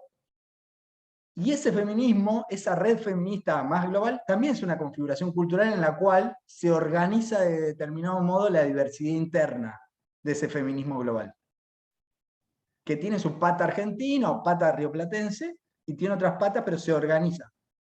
Y en la misma configuración del Río de la Plata, donde se articula con la del feminismo global, está esta configuración cultural que llamábamos que construyen los migrantes bolivianos andinos, porque ni siquiera son todos los migrantes bolivianos, son los que vienen de algunos lugares particulares de Bolivia. Y forman esa diáspora boliviana también, que conecta a España, Estados Unidos, Argentina, Brasil, y ahí hay otra configuración cultural. Y también está, qué sé yo, en el Río de la Plata también están las personas que tienen una práctica política, imaginemos, en el peronismo, y ahí hay otra configuración cultural. Otra manera de organizar la diversidad interior en ese campo que se llama el peronismo, donde están sus subtribus, su lenguaje, su manera de actuar, sus rituales. Y bueno, lo que quiere decir esto es que hay múltiples configuraciones culturales que se conectan, se separan. ¿Cómo? Su propia gastronomía, digo. Su propia gastronomía. Sí, pero claro, está bien. No, digo, más allá del chiste, del choripán y el vino, digo, tiene también como un fuerte significado de eso. Lo fundamental es conectar la definición de configuración cultural de Grimson con la idea de cultura de Gertz. ¿Qué es una configuración cultural? Un marco de significación, un marco de sentido, una manera y un marco de sentido que esto es clave que dice Grimson, organiza la diversidad interior, una manera de organizar la diversidad interior. Tachini iba a decir algo. Sí, pero no sé bien cómo formular mi pregunta, pero la voy a tirar porque estoy tratando de... ¿Cómo entra en juego entonces en Grimson el concepto de territorio, porque es algo que existe y está, o sea, hay fronteras, hay banderas, hay, bien o mal, hay implícito algo de que pero la sucede un frontera... fenómeno territorial, esto que dice Andrés del choripán y el vino, o sea, por más que haya gente que no le gusta el choripán, y por más que me da muchísima pena, y por más que hay gente que no le gusta el vino, está presente, o sea, el territorio existe con la definición que queramos ponerle, pero cómo se vincula a la teoría de Grimson, el Perfecto. territorio. La configuración cultural es este concepto, ¿no? Que estamos diciendo, un marco de significación que organiza una diversidad, pero ese marco de significación se termina de constituir y se termina de articular a través de relaciones de poder, que es lo que veníamos diciendo. ¿Dónde hay un marco ¿cuándo hay un marco de significación o una configuración cultural bien establecida? Y bueno, donde hay operaciones de poder que la sostienen. Y entonces, uno puede decir, ¿existen configuraciones culturales nacionales? Y bueno, para ciertas prácticas sí, por ejemplo, a nivel político, sin duda, hay una configuración política que es nacional. Un modo de entender la política que es nacional. ¿Y por qué existe eso? Y bueno, porque hay mecanismos de poder que la sostienen y la reproducen, y se encargan de garantizarla. Lo mismo puede decirse a cualquier nivel, a nivel de, no sé, las prácticas, qué sé yo, en un colectivo político. Si estamos hablando de política nacional a nivel estatal, en un colectivo político. Existe cierto marco de significación, cierto modo de entender la vida y las prácticas políticas que se reproducen cuando hay mecanismos de poder que se encargan de hacerlo.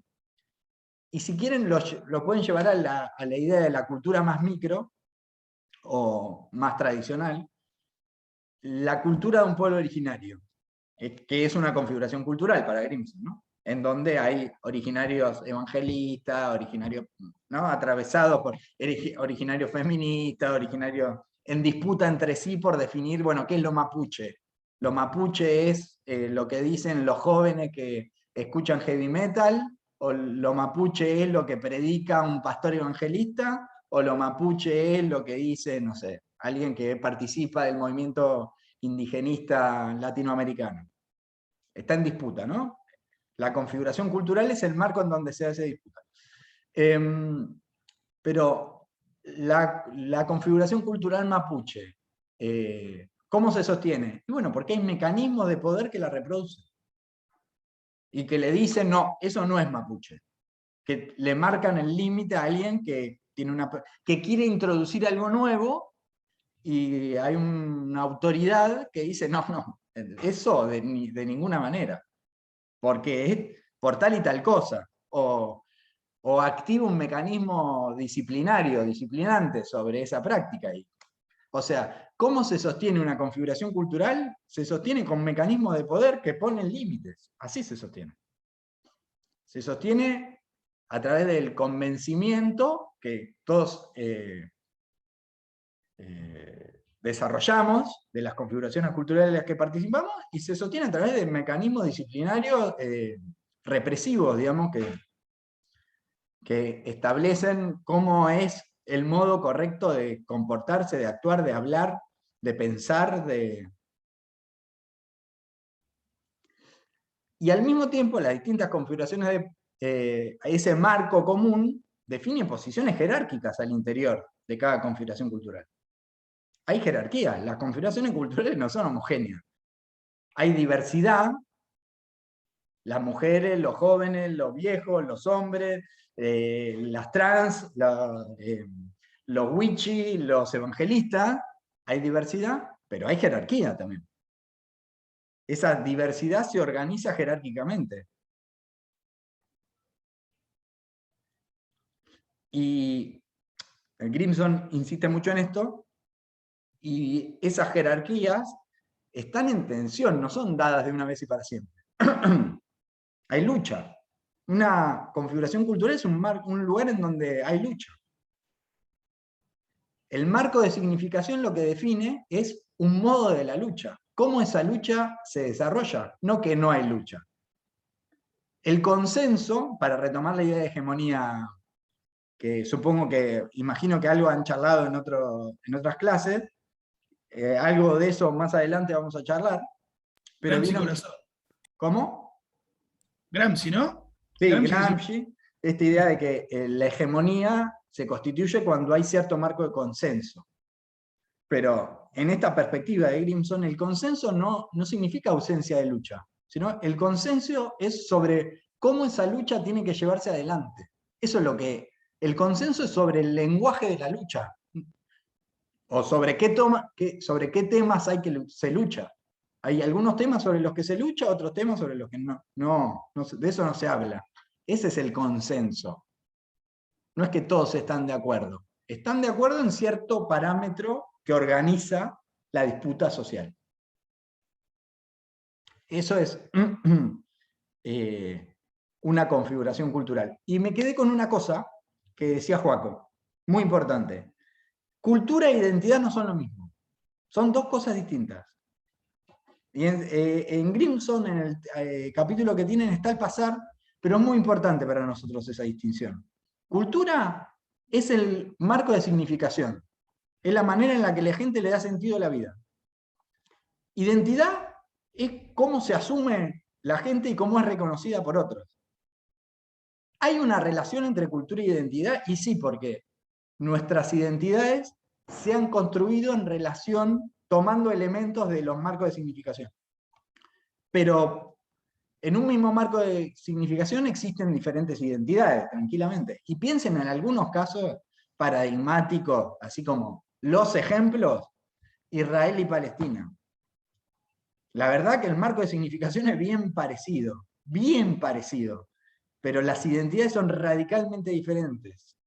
O sea, están en guerra hace 50 años, más. Y, o sea, máxima discrepancia. O al revés, en una misma... con una misma identidad, diferentes marcos culturales. Por ejemplo, esto que decíamos, Argentina, y piensa en la diversidad interior de Argentina. Misma identidad, diferente cultura. O sea, son cosas distintas, que tienen su propia lógica. Lo que ocurre, o sea, tendemos a confundirlas, porque muchas identidades tratan de apoyarse sobre marcos de significación cultural. Tratan de decir, lo wichi es una cultura, por ejemplo. O lo argentino es una cultura. Pero esa asociación entre identidad y cultura es una operación de poder. Es un modo de decir, para ser de este colectivo, tenés que comportarte de este modo. Tenés que pensar de esta manera. Tenés que hablar de esta forma. Pero es una operación de poder, lo que significa es que está en disputa, que otro puede plantear otra cosa en otro momento, o transformar esa asociación. ¿Sí? ¿Más o menos? Y Pensaba en esto fundamental. que decís de Israel y Palestina, son marcos de significantes, de significaciones, o un marco de significación bastante similar, identidades bastante distintas, vinculadas en un territorio, porque es un territorio a donde están, y vuelve la idea del imperialismo y esto de querer meter, ¿no? Porque digo, Israel no deja de ser un estado conformado por el imperio para tener una base militar en forma de país. La disputa está ahí, digo. Preguntaba recién la China, che, ¿cómo entra la idea del territorio en Grimson? ¿Qué papel juega? Y hay circunstancias como justamente la de Palestina e Israel, que es absolutamente crucial la idea del territorio. Sí, claro. Ahí, la idea de territorio está buena, la pregunta también, porque quedó suelto lo que decía la China, para volver sobre eso. La idea de territorio, la verdad que es un temón en sí mismo, la idea de territorio. Porque hay como dos planos del territorio. Un plano es que el territorio existe en un marco de significación. O sea, las gentes le dan sentido a los lugares.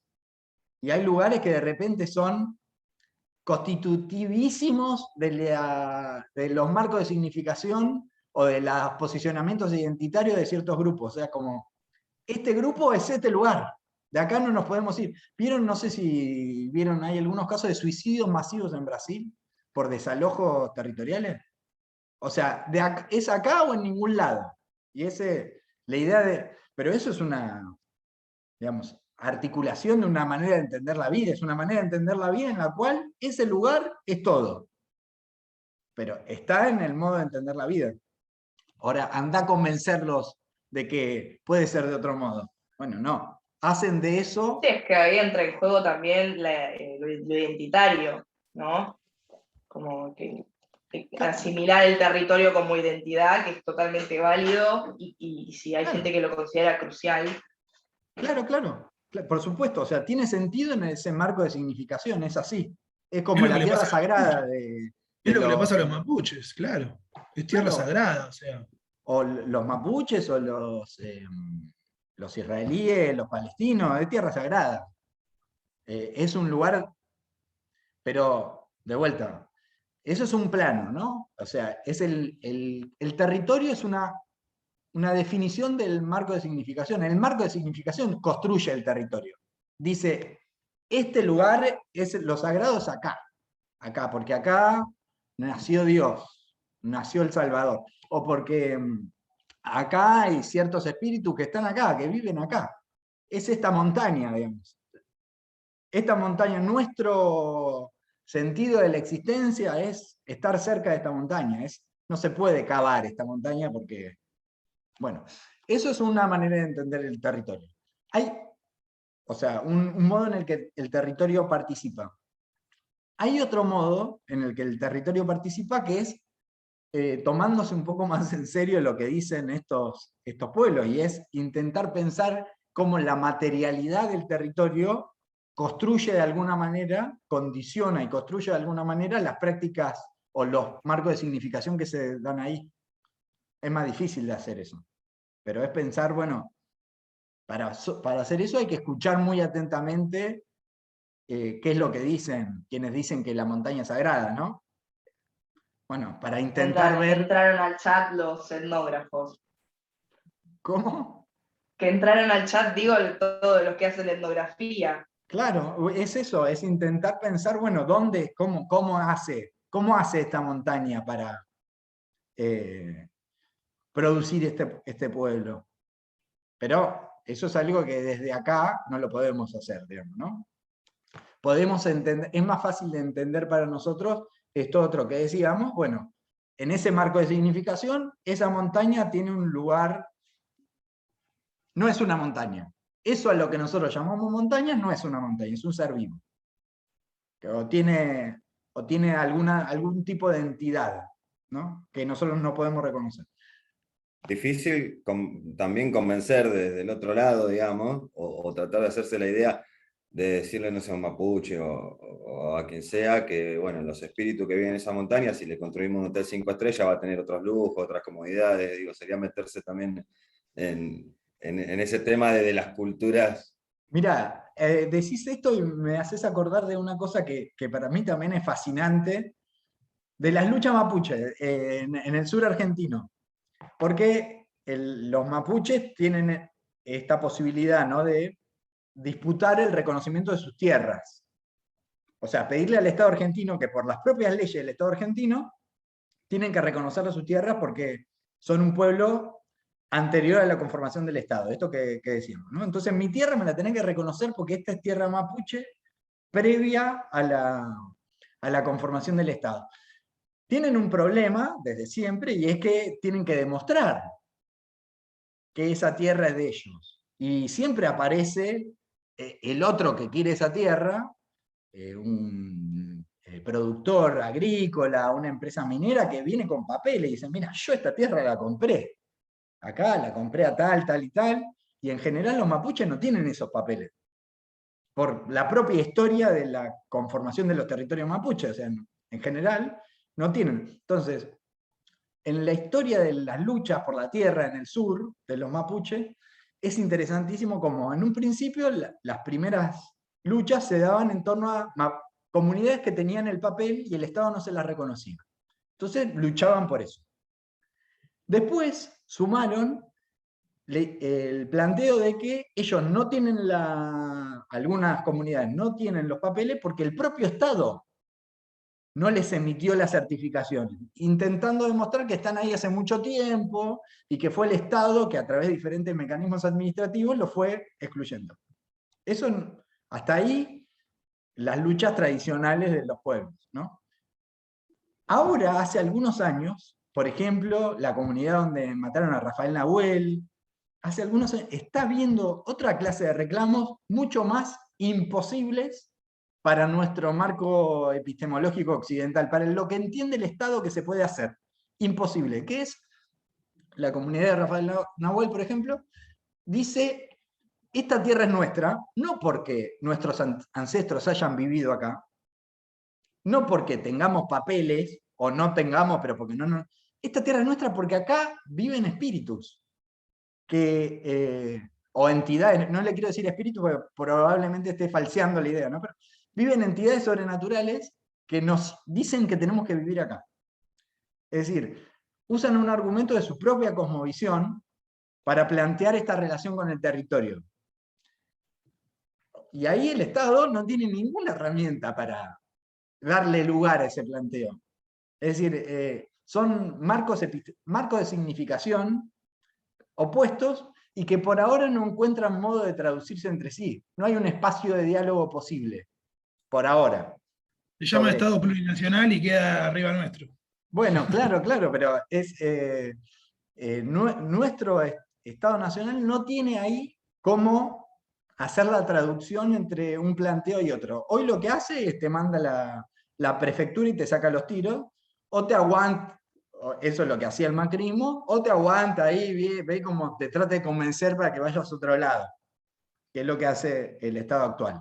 Pero no tiene modo de reconocerle a la comunidad que eso es legítimo. No hay manera de que el Estado escuche como una demanda legítima ese planteo.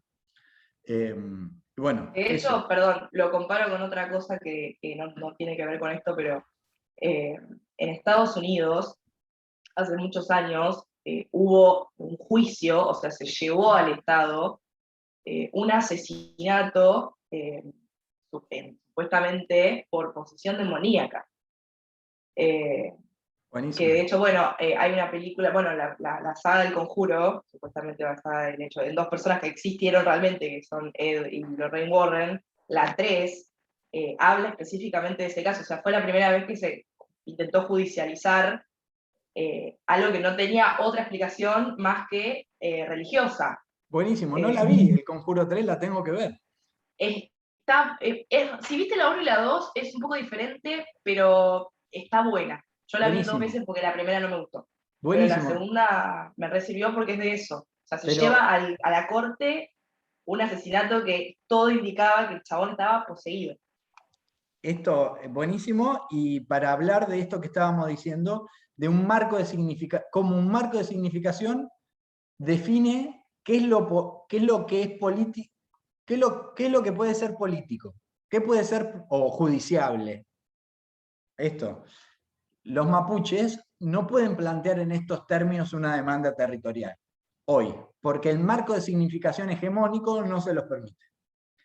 Están intentando disputar ese marco de significación para transformarlo y que se los permite en algún momento. Pero eso es un marco de significación. Hay algo que en nuestro marco de significación es imposible, que para nuestro marco de significación es como que alguien se mienta y diga que una tierra es de él, mintiendo. O sea, lo que escucha el Estado argentino ante ese reclamo es alguien que se quiere quedar con algo que no es suyo, usando cualquier argumento. Porque no existe. Bueno, así se transforman los marcos de significación. Lo mismo con el Poder Judicial y el caso del Conjuro que decía la China. ¿Estamos con esto? Se hizo un poco largo, perdón. Bueno. Buenísimo que se hizo largo porque a mí se me cayó internet, llamé por teléfono, me peleé con el de Fivertel, me hizo desconectar el módem, tengo un turno nuevo, volví y seguían hablando, buenísimo. Está bien. Bueno, Acá estamos, seguimos. Y llegamos a la parte que vos preguntabas, ¿vale? Las consignas del trabajo. ¿Estás en el Sí, aula? hay una pregunta que me quedó, yo no sé si no la estoy leyendo bien o la leo incompleta, ¿viste? No entiendo cómo encararla. ¿Cuál En la es? pregunta 1, Sí. la parte 2, o sea, la segunda pregunta, dice, yo lo estoy leyendo mal, me parece. ¿De qué maneras puede dicha noción de cultura con el enfoque relacional de las emociones? Ah, tenés razón, está Le incompleto. falta una palabra, me Tenés parece, razón. ¿no? Ah, qué bueno. La, Ay, le- una que la pegué, qué suerte, Federico. la leemos entera, la leemos entera. ¿Qué relaciones de similitud y o diferencia puede establecer entre las referencias a la esencia, la raíz, la pureza, la identidad planteadas en el video de Drexler con el concepto de cultura de Goetz? Porque hay un video de Drexler que tienen que ver una charla TED. Entonces, y Drexler habla de esto, de la raíz, de la identidad, la esencia de una forma musical, un patrón musical, un ritmo sería. Eso, La no me sé. décima, está buenísimo el video, lo había visto, está muy bueno. Perdón, eso lo vas a subir al grupo de Facebook, ¿no? Est- O estaba ahí, no lo vi. Está en el aula, ¿las consignas decís? No, video. El video está El link está en el archivo. en en el archivo donde están las consignas, está el link del video. Es un video de YouTube. Ah, el del TP, no lo había visto el TP todavía. Bueno, pero es eso, ven el video, ven que presten atención a qué dice Grimson sobre la identidad, la esencia, la raíz, y piensen eso en relación con Goetz. Con Goetz, no con Grimson, con Goetz. Y la segunda parte es de qué maneras la noción de cultura de Goetz se relaciona o se vincula con el enfoque relacional de las emociones planteadas por Le Breton. Es más, relacionar textos entre sí. Importantísimo, importantísimo. Para mí, fundamental. Me interesa mucho más que ustedes me expliquen lo que dicen los textos a que me hablen de cualquier otra cosa. O sea, para mí Goetz es una excusa. No me interesa Goetz. Ni me interesa Goetz, ni me interesa que ustedes divaguen sobre cualquier otra cosa. Háblenme de los textos, de lo que dicen los autores. Háblenme de eso. Quiero que desarrollen los autores. Si quieren traer ejemplos propios, si quieren, no sé, algo que a ustedes les disparó el texto, buenísimo. Pero a partir de los autores, no a partir de cualquier otra cosa. Punto 2. En un pasaje de su exposición, Drexler manifiesta cuál fue su aprendizaje luego de recorrer el mundo con sus 4 versos escritos en décimas en un portavasos de un bar de Madrid. ¿Qué relaciones puede establecer entre ello y el concepto de descripción densa desarrollado por Goetz? Descripción densa está en Goetz, también está en la ficha de cátedra. Es fácil, pero ahí explican qué es la descripción densa. De vuelta, insisto con esto, perdonen que sea insistente, pero para mí es importante. Lo que me importa es que me expliquen qué dice Goetz sobre la descripción densa. Eso es lo que me importa. Lo que voy a corregir, digamos.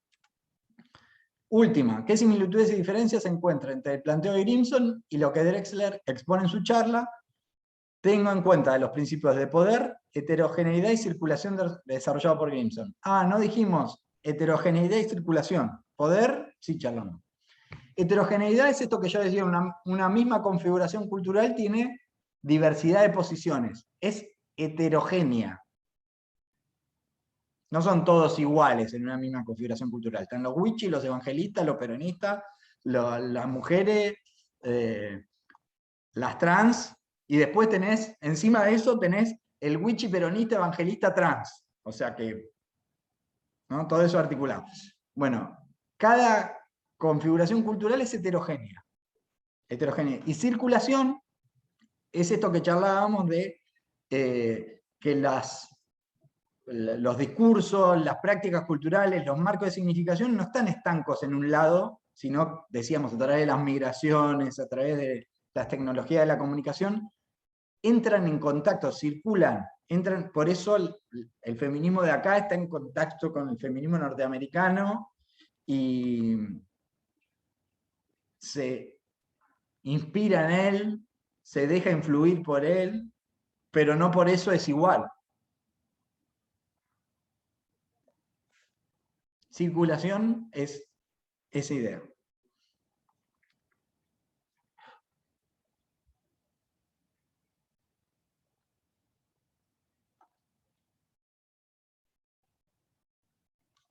Bueno, eso es. 3 preguntas, es fácil.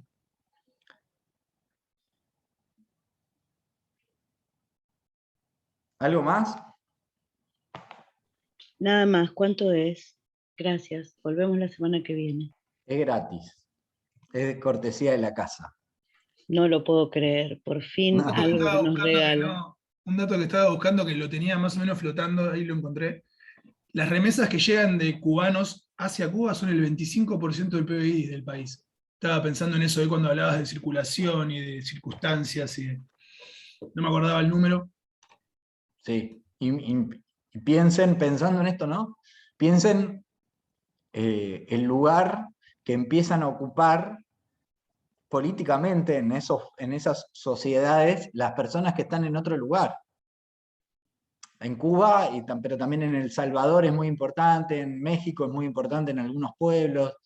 O sea, de repente las figuras políticas son personas que viven en otro lado. Eso es interesantísimo. Vuelve para ser el intendente. Eso hay un montón de casos. En México vuelve de Nueva York para ser el intendente, porque ya era una persona importante en el pueblo, porque tenía recursos para hacerlo, ¿no? Para pensar esto, la política, el territorio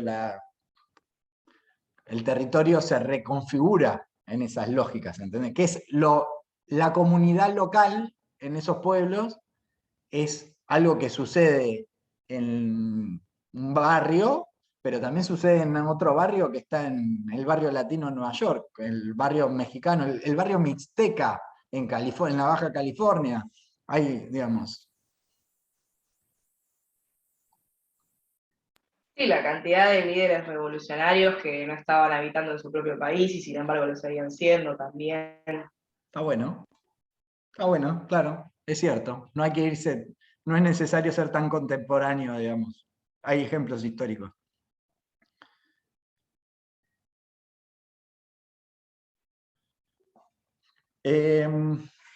Bueno.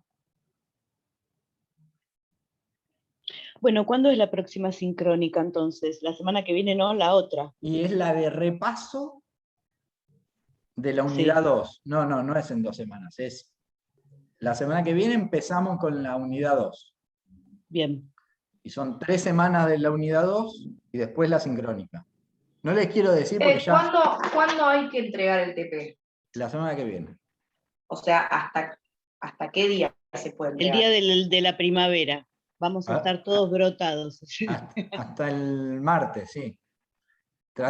Si entregan hasta el martes, mejora si puedo Tenemos empezar 3 a clases corregir el gratis martes. más. Bien. ¿Y cómo se manda? ¿Cómo se agrega la tarea?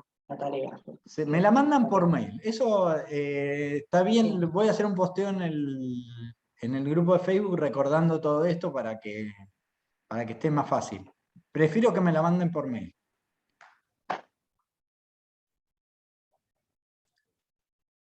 ¿Listo? ¿Estamos? Que sigan bien, gracias. Chao, Bueno. compás, chao, Fe.